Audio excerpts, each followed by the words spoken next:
Hello, कैसे हैं सभी लोग। अभी हम लोग कर रहे हैं एलसीएम से महत्वपूर्ण क्वेश्चन जो कि एसएससी में पूछे गए हैं।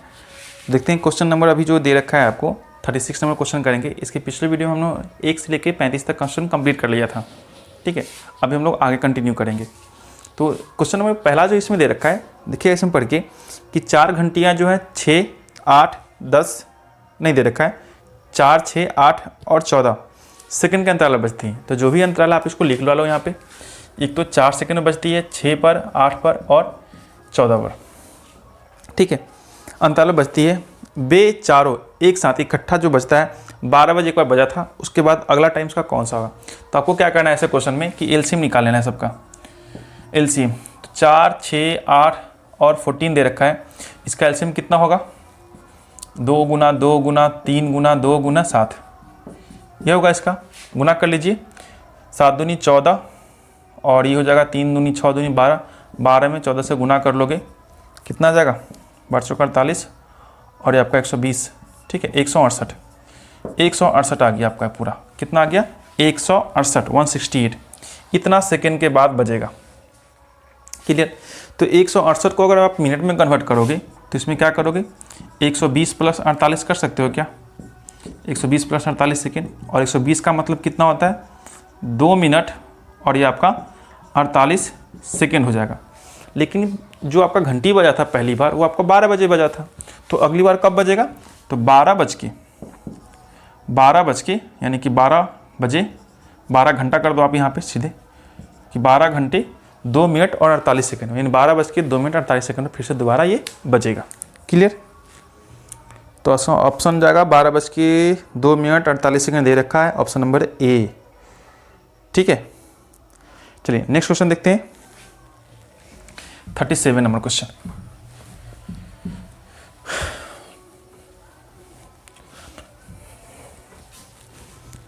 नेक्स्ट क्वेश्चन में कहा है आपसे कि वो छोटी से छोटी संख्या कौन सी होगी, वो छोटी से छोटी संख्या कौन सी होगी जो 5, 6, 7, 8 से भाग देने पर प्रत्येक दशा में 3 शेषफल देता है किंतु 9 से क्या हो पूर्णतः विभाजित हो। 5 है, 6 है, 7 है और 8 है, इन सभी से क्या होता है? भाग देने पर पूर्णतः विभाजित है, लेकिन प्रत्येक दशा में 3 शेषफल देगा। तो सबसे पहले क्या करिए, इन सबका एलसीएम निकाल लीजिए। ठीक है, तो ये 5 गुने 2 गुना 3 गुने 7 गुने 4 कर दीजिए। ठीक है, ये 5 गया, ये 6 के लिए 6, 7 के लिए 7 और 8 के लिए 4 दूनी 8 हो जाएगा आपका पूरा। गुना कीजिए, कितना का? 5 दूनी का 10, 4 सत्ते 28 थिया 84, 7 चौका 28, 28 थिया 84, 0। 840 ऐसी संख्या है जो तीनों से तीनों कटेगा। प्रत्येक दशा में बोला कि 3 शेषफल देता है, 3 शेषफल इसका रहे, तो 3 शेषफल रहने का मतलब क्या हो जाएगा कि 3 शेषफल इसमें आप जोड़ देते हो तो ये आपका 8, 4, 3 आएगा। ये तो आपका 9 से नहीं कट रहा है आपका, देखो आप 9 से नहीं कटेगा। तो ऐसे क्वेश्चन में आपको क्या करना है वो आप समझ लो कि सपोज मान लेते हैं कि आपका के से गुणा करेंगे, यही पार आपको 2 बार 3 बार पढ़ना पड़ेगा। आफ्टर देन क्या करना है, इसमें 3 से जोड़ दीजिएगा। ठीक है, 3 रिमाइंडर के लिए क्या करना है, 3 जोड़ दीजिएगा। अब ये पूरी की पूरी संख्या आपको कितनी से कटनी है? 9 से कटने के लिए बोले, कितना से? 9 से। तो अगर 9 से काटिएगा, पूरा पूरी संख्या कब 9 से कटेगा? तो ये देखो इसका रिमाइंडर बताइएगा कि अगर आपने 840 को 9 से डिवाइड लगाया, 9 नमा का 81, ये 3 0 9 का 27, 3 रिमाइंडर बचेगा, यानी कि इसमें जब 3 घटाओगे तो 837 के, ये तो पूरा पूरी आपका 9 से कटेगा। बचेगा कितना? यहाँ आपका 3 के बचा 840 और प्लस में 3। तो आप बताओ, ये तो आपका पूरा पूरी 9 से कट जाएगा। यहाँ पे के का ऐसा कौन सा वैल्यू रखोगे जिससे ये 9 से कटेगा? तो आप ओनली सोच सकते हो, अगर 1 रखोगे तो 1, 3, 6/9 नहीं कटेगा। अगर 2 रखते हो तो 3 दूने का 6 और 3 9 हो जाएगा। डैट मीन्स इस के लिए आपने 2 रखा। 2 रखने का मतलब ये हो गया कि यहाँ पे आपको क्या करना पड़ेगा, इस संख्या जो आपका था नंबर 2 रख दीजिए, यानी कि 840 में 2 से गुना करो और प्लस में 3 जोड़ दो। ये आपका कितना जाएगा? 0, 8, 16 और प्लस में 3, यानी कि 1683 ही ऐसा नंबर है जिससे 5, 6, 7, 8 से भाग लगाने पर रिमाइंडर 3 बचेगा। साथ ही साथ ये संख्या जो है पूरी तरह से 9 से भी विभाजित होगी। ठीक है, ऐसे क्वेश्चन में हम लोग ये लॉजिक लगा लेते हैं। क्लियर, आगे बढ़ते हैं।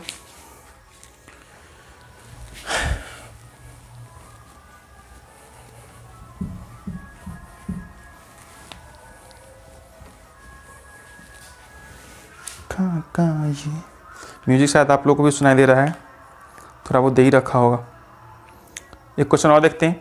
वह छोटी से छोटी संख्या बताइए जो 4, 6, 8, 9 से भाग देने पर प्रत्येक दशा में शून्य शेषफल देता है, यानी पूरी तरह से विभाजित है, और साथ ही साथ 13 से भाग करने पर 7 से भी विभाजित होता है। 13 से भाग देने पर 7 शेषफल देता है। वाह क्या क्वेश्चन है। तो 4 है, 6 है, 8 है और 9 से भाग देने पर पूर्णतः शेषफल क्या होता है, इसका शून्य होता है। डायरेक्टली इसका क्या है, एलसीएम निकाल लेना है आपको। डायरेक्टली क्या कीजिए, एलसीएम निकाल लीजिए। तो 2 गुना 2 गुना 3 गुना 2 और गुना 3, 3 तिया 9, 8, 4 आ जाएगा। तो गुना कर लीजिए सबको, 3 तिया 9 दूनी 18 दूनी 36 दूनी 72, 72 इसका क्या हो गया, एलसीएम हो गया 72। ठीक है, तो एलसीएम 72 आ गया। अब बोला क्या कि 13 से भाग देने पर 7 शेषफल बचता है। तो इसमें ज़रा देखो 13 से भाग करके, अगर इसमें 13 से आप भाग लगाते हो, ठीक है 13, तो शेषफल कितना चाहिए, 13 पचे 65। देखो 7 शेषफल आ गया ना, यानी कि 72 इसका आंसर है। ठीक है, आप ऑप्शन से भी पकड़ सकते थे कि 144 है, 72 है, 36 है, 85 है। सभी में क्या करना है, इन सबसे भाग लगा के देखते हैं, पूरी तरह से कटना भी चाहिए। साथ में जब 13 से भाग लगाते हैं तो रिमाइंडर आपका 7 आना भी चाहिए। तो जल्दी से आप ऑप्शन से बना सकते हो। इसे क्वेश्चन क्या कर सकते हैं, ऑप्शन से फास्टली बना सकते हैं। ठीक है,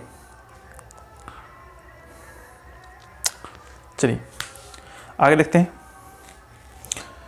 या फिर कितना क्वेश्चन और बच जाएगा आपका, देखो तो जरा।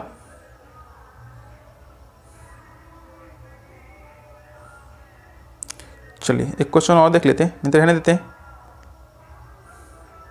चलिए क्वेश्चन और देख लेते हैं, छोटा सा क्वेश्चन है, मिल गया है मुझे, कर लेते हैं। क्वेश्चन दे रखा है कि दो संख्याओं जो है आपका 6:13 का अनुपात में है, यदि उनका लसा, एक तो दे रखा है 6:13 का अनुपात में है और इनका लसा जो है ये आपका 52 नंबर क्वेश्चन होगा, मतलब सॉरी किताब के अकॉर्डिंग 52 है प्रीवियस ईयर। तो आपको क्या करना है, यहाँ पे किसका लसा दे रखा है 6, 468। हम मान लेते हैं यहाँ पर किसका एचसीएफ क्या है, x कॉमन हो जाएगा। तो जब इसका एचसीएफ आपने माना है x, तो एलसीएम कितना हो जाएगा इसका, 6 गुने 13 गुना x हो जाएगा। ठीक है, और एलसीएम आपको दे रखा है 468। तो आप बताओ किसका x का वैल्यू निकालोगे, पूरा पूरी कटना चाहिए, 6 से काट दीजिए इसको, 7 का 42 और कितना जाएगा ये 7 का 42, 4 गया 8 का 48। ठीक है, कट जाएगा, 13 का 78। तो x का मान कितना आ गया 6, यानी एचसीएफ इसका 6 आ गया। तो उसका मौसा पूछा है, मौसा मतलब ये x पूछा है, 6 इसका आंसर हो जाएगा। ठीक है, चलिए एक और क्वेश्चन देख लेते हैं, 53 नंबर।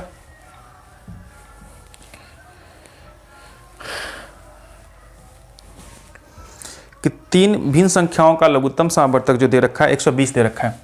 कोई 3 संख्याएं हैं, इसका दे रखा है 120। ठीक है, तो निम्न में से कौन सी संख्या जो है उसका महत्तम नहीं हो सकता, ऐसा पूछा है। महत्तम नहीं हो सकता, यानी कि महत्तम न होना का मतलब कि 8 दे रखा है, 12 दे रखा है, 24 दे रखा है और 35 दे रखा है। तो महत्तम वो संख्या नहीं हो सकता जो इसको डिवाइड ना कर सके। देखिए तो 8 से कट जाएगा ना 15 8, 12 से कट जाएगा 10 बार में, 24 से कट जाएगा 5 बार में, लेकिन 35 से ये नहीं कटेगा। डेट मीन्स 35 इसका एचसीएफ कभी भी नहीं हो सकता। किसी भी केस में 35 इसका एचसीएफ नहीं होगा तो नहीं होगा, बात खत्म।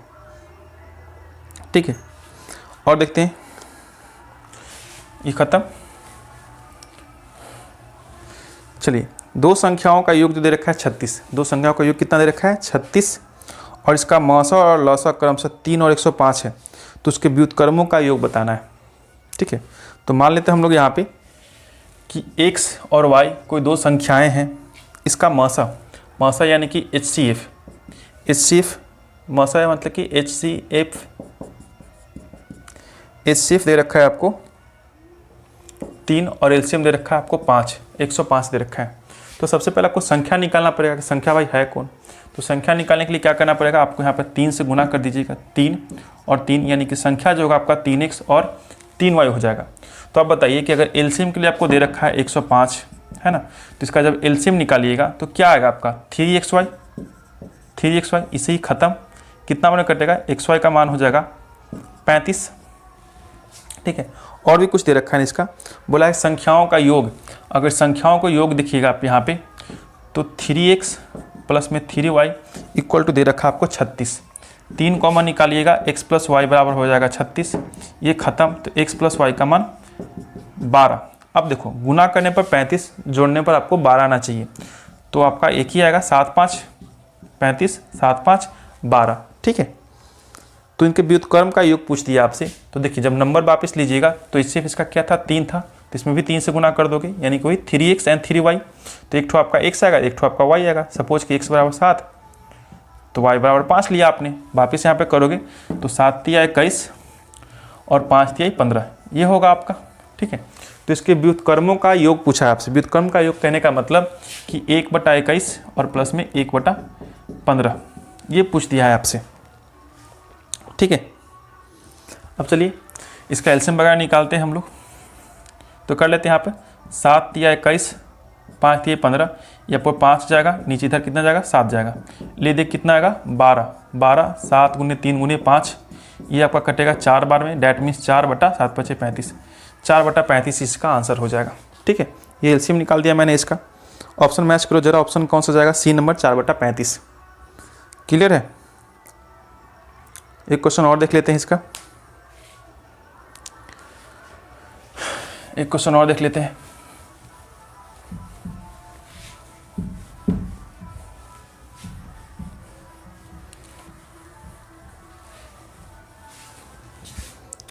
चलिए 15 में क्वेश्चन देखते हैं कि दो संख्याओं का गुणनफल दे रखा है आपको।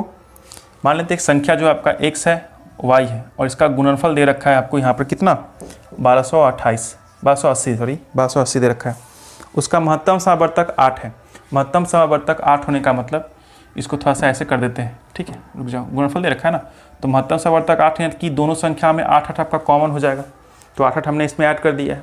अब 8 से इसको काटिएगा, कितना बार हो जाएगा, डायरेक्टली काट दो, 8 8 64, 64 दूनी 128 होता है, 0 चिपका दो, यानी कि x y का जो मल्टीप्लीकेशन का जो वैल्यू है ये आपका 20 आ जाएगा। आगे पढ़िएगा, इतना ही दे रखा है ना। लघुत्तम समावर्तक पूछ दिया है। लघुत्तम समावर्तक के लिए आपको पता होना चाहिए कि HCF इतना करने की जरूरत भी नहीं थी आपको। HCF LCM गुने HCF जो होता है आपका वो फर्स्ट नंबर और गुने सेकेंड नंबर होता है, यही होता है आपका, है ना। तो LCM का वैल्यू आपको दे रखा था, LCM का पूछा है, तो LCM का LCM रहने दीजिए, ये निकालने की कोई जरूरत ही नहीं थी आपको। और HCF का दे रखा है आपको 8, और पहली दूसरी का गुणनफल करके एक ही बार में दे रखा है 1280, ठीक है। इतना करने की जरूरत ही नहीं थी आपको, ये सब करने की कोई जरूरत नहीं थी आपको, डायरेक्टली यही से बन जाता है आपका, है ना। काट दीजिए आप, 8 से कटेगा आपका ये बार में 1 0, यानी कि LCM कितना हो जाएगा 160। LCM कितना आ गया 160, ऑप्शन नंबर ए जाएगा, ठीक है। बाकी क्वेश्चन हम लोग नेक्स्ट वीडियो में कर लेंगे। Till then bye bye, tata, see you, bye.